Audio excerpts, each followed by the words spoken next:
Bonjour à vous, ici Francis Gendron et bienvenue dans l'émission Districtement Habitat.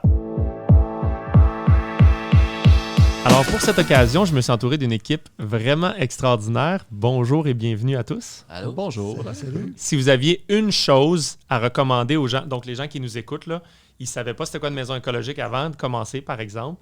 Et s'il y avait une chose que vous pourriez lui dire qui serait une petite action qu'ils pourraient faire à la fin de l'émission, pas là, construire une nouvelle maison, quelque chose de simple qu'ils pourraient faire dans leur maison actuelle, puis qui pourrait les rapprocher d'une maison plus saine, d'une maison peut-être plus écologique. Ou de ça. On a donné des bons trucs là, avec Nouveau Climat, avec ce que tu viens de dire, acheter c'est voter. Est-ce qu'il y a une chose que vous pourriez nommer qui ferait une belle différence? Pour moi, il y en aurait deux. Okay. Donc, vas-y, deux, c'est correct. Je vais t'en laisser deux. Mais t'as juste 30 secondes, par exemple. Ben, la première, dans le fond, de façon plus générale, formez-vous. Okay. Il y a tellement de belles formations qui se donnent parce que l'éducation, ben, c'est le pouvoir pour moi. Tu sais qu'est-ce qu'il y a de l'impact, tu sais c'est quoi les bons choix, ça t'évite de faire plein d'erreurs. Donc, comme ça. Fait que ça va vraiment optimiser ton choix. Et le deuxième choix, plus pratique, changez votre pomme de douche. Faire une pomme de douche, dans le fond, plus performante. Non seulement vous allez sauver 40 000 litres d'eau potable par année, mais en plus, vous sauvez de l'eau chaude. Fait que quand on change une pomme de douche, on va sauver environ 80 $ d'eau chaude par année. Ça coûte combien ta pomme de douche? Il y a des modèles à 50 $. Fait que c'est rentable vraiment. Quand les gens disent ça coûte trop cher une maison écologique, ce geste-là, en moins d'un an, il est rentable. Oui, absolument. Cool. André? Moi, évidemment, je dirais câbler votre maison pour avoir des câbles Ethernet, au moins un par étage, là, pour éviter le Wi-Fi. Mais la ventilation, c'est un gros problème. J'en parle dans mon édito, la revue qui sort prochainement. Avec la COVID, il faut ventiler nos maisons. Si on échange l'air, on est moins à risque d'infection. Puis, la plupart des maisons sont mal ventilées. Pourquoi? Parce qu'ils ont des échangeurs d'air bas de gamme. Et dans Nouveau Climat, ils vont mesurer les débits d'air. Alors, appelez des entrepreneurs en ventilation Nouveau Climat en allant sur le site du Bureau de normalisation du Québec. Vous les trouver. Et là, ils vont venir, ça vaut la peine de payer 300-400 $ pour mesurer les débits d'air et calibrer. À la limite, des fois, il faut arracher les tuyaux de plastique, mettre des tuyaux de métal. C'est plus gros s'il faut briser le gyps. Là. Idéalement, on ne le fait pas. Mais juste avoir le bon débit dans chaque pièce, dans votre chambre, ça, c'est vraiment une grosse différence. Important d'avoir de l'air pur. Là. Cool. Et donc, toi, Fred, quel est ton... J'ai beaucoup réfléchi.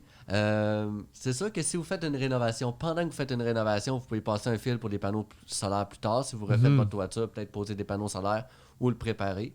Ensuite, l'eau de pluie, ben, c'est la même chose. Vous pouvez préparer une toiture en tôle qui va plus être adéquate qu'une toiture en goudron pour recueillir l'eau.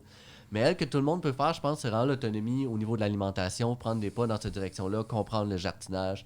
En ville, en campagne, même en ville, vous pouvez faire pousser des choses sur votre galerie, avoir une petite serre, trouver une vieille vitre recyclée, mettez-la sur genre des balles de paille ou un petit cadre de bois pour cultiver un peu plus longtemps à l'année. Fait que ça, parce qu'au Québec, ce qui pollue le plus, c'est l'alimentation. Fait que là, la chose où est-ce que vous pouvez... c'est le transport de l'alimentation ou le chauffage des serres. Des serres au mazout, pas les serres solaires passives, on va s'entendre.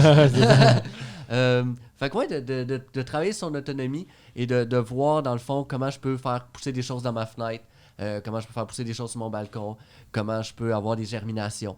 Fait que juste de commencer à être plus résilient, développer son autonomie alimentaire, c'est la chose qui a le plus d'impact écologique dans le court terme pour tout le monde. Merci beaucoup. Puis pour conclure, c'est important de rappeler que tout ce qu'on a parlé aujourd'hui se fait en rénovation aussi. On n'est pas obligé de construire. Souvent, j'entends quand je vais faire ma maison, je vais faire tout ça.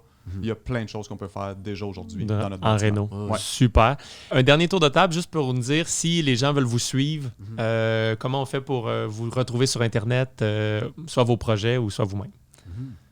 Donc, dans le fond, il y a le site benoitlavigueur.com. Donc, dans le fond, moi, je participe à beaucoup de formations avec autant Solutions ERA et cohabitation. Donc, je participe également avec la Maison 21e siècle. Alors, cool. On peut te trouver facilement. Effectivement. Super. André? Maisonsaine.ca, maison-saine.ca. Super. Pour la revue, le site web et tout ce qui passe. Et toi, Fred? Moi, Fred, avec Solutions ERA sur Facebook, YouTube, notre site web, Solutions ERA, solution au singulier, solutionera.com. Fait que vous pouvez revoir plein de vidéos, de tutoriels, là, d'informations, des vidéos avec Benoît. J'ai le goût de faire des vidéos aussi avec André Plus, des vidéos avec Francis. Ça fait qu'il y a plein d'informations gratuites là. Oui, parce que tout le monde ici est des profs de Solutions ERA. Alors, merci encore une fois à tout le monde et à très bientôt.